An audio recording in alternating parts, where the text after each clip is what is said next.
Hey everyone, so it's the end of the month. You know what that means? We're going to come at you with a monthly seller tip. So this month's seller tip, we're going to kind of jump into interviewing your agent and picking your agent out.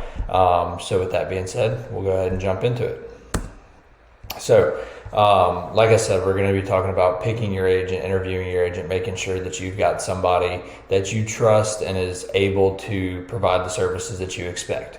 So we're going to go over, I want you to interview as many people as you want.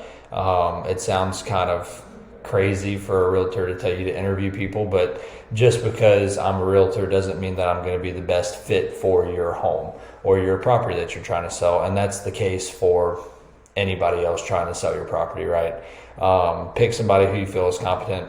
That's a pretty self-explanatory. You don't want to hire somebody to handle one of the biggest monetary decisions of your life if you don't feel like they're capable and able to be trusted and to do right with what you're going to trust them to do. A big thing that I tell people is if it sounds too good to be true, it probably is. You pay for what you get, or you get what you pay for. So if somebody comes in and says, hey, we'll list it for 2% versus somebody else asking for 5 or 6 or 8 or whatever they're asking, if they're coming in low, a lot of times you might pay what you get for. So marketing and things like that might be on the lower end, and then ask all the questions. I mean, the biggest thing I can tell you is no question is too big, no question is too small. So whether that's having that difficult conversation about commission at the beginning of the meeting, or as little as asking, hey, where are you from? Getting to know your agent. It is a relationship at the end of the day. You're going to talk to these people a lot over the course of selling and buying your next home.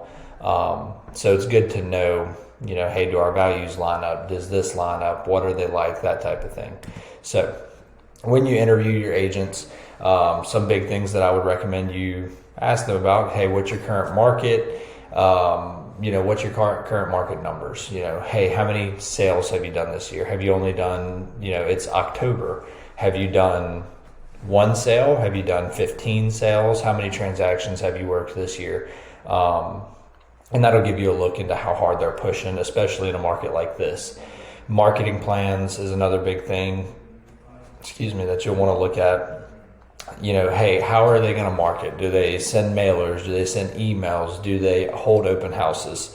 Things like that really factor into, what you pay for, how you're paying for it, that type of thing. Commission, in a lot of ways, is an investment into your home, back into your home, because we might spend 2% of the total sales price marketing, and that comes out to, rather than 6, 4, or rather than 4, 2, so you're paying it forward in a lot of ways, because that stuff comes out of our pockets.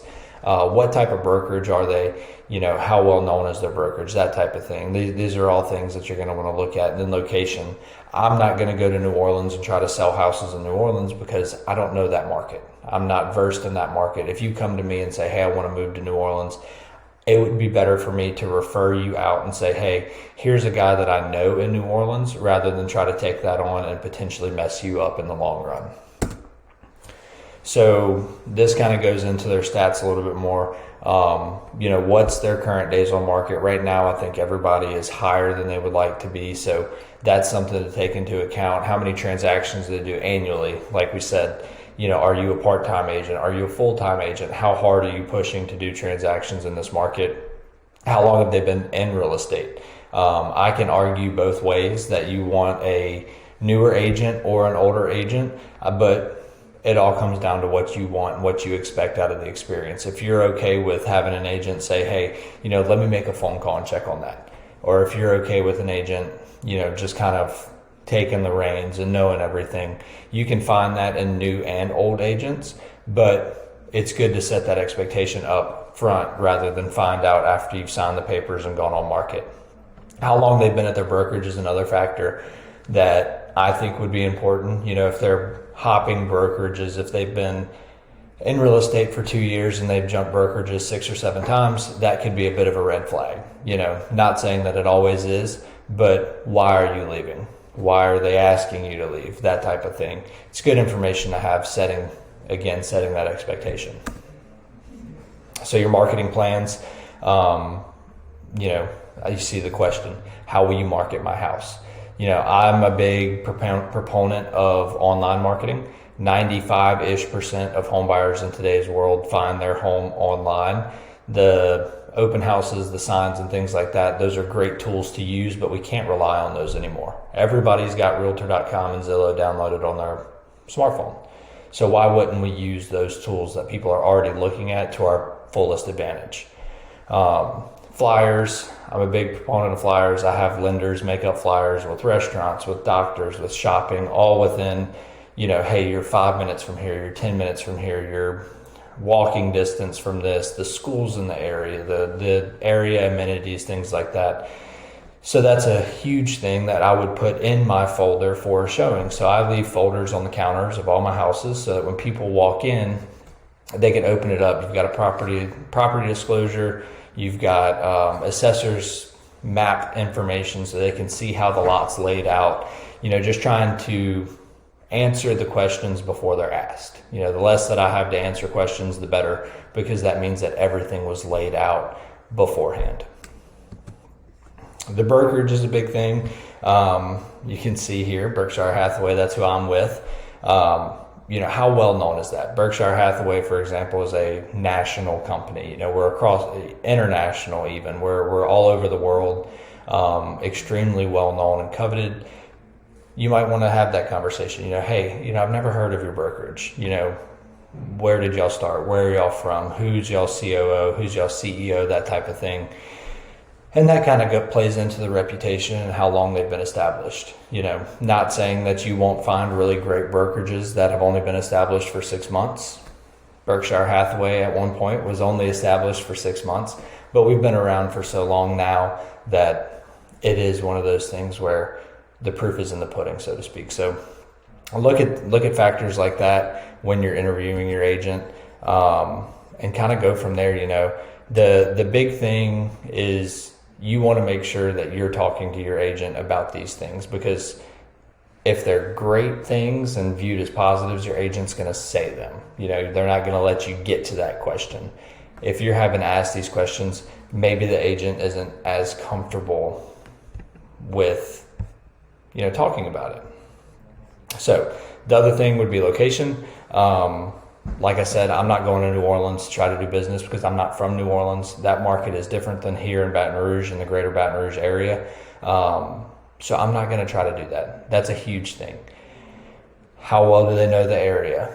Again, I specialize in Central because I'm born and raised in Central. It's a great place to be. I love it. And then when did the agent start in your market? We want to know, hey, are you from New Orleans, but you're here now? How long did you move here? How long ago?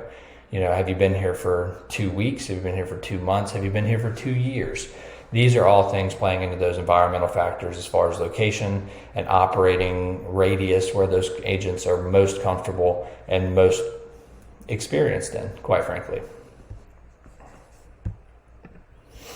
So a couple other factors that I'd like to bring up is appearance. If you are talking to your agent and that type of thing, aside from knowing them personally, how are they dressed? How do they speak? How do they carry themselves? How's their body language? When you ask them a question or when they go to pull something out of their presentation, is it organized? Do they flip straight to it, or do they have to look around and kind of find it? When you ask these difficult questions, how do they respond on their feet? These are all really valuable aspects to hiring your agent. You don't want somebody who's going to go show your house in sweatpants and a t-shirt. You don't want somebody who is so disorganized that they're going to lose copies of stuff, right? You want somebody who's going to be quick on their feet, able to negotiate, and kind of really put the best foot forward as far as selling your home goes. These are all things that I find really important that maybe get overlooked from time to time, but it's all in the pudding.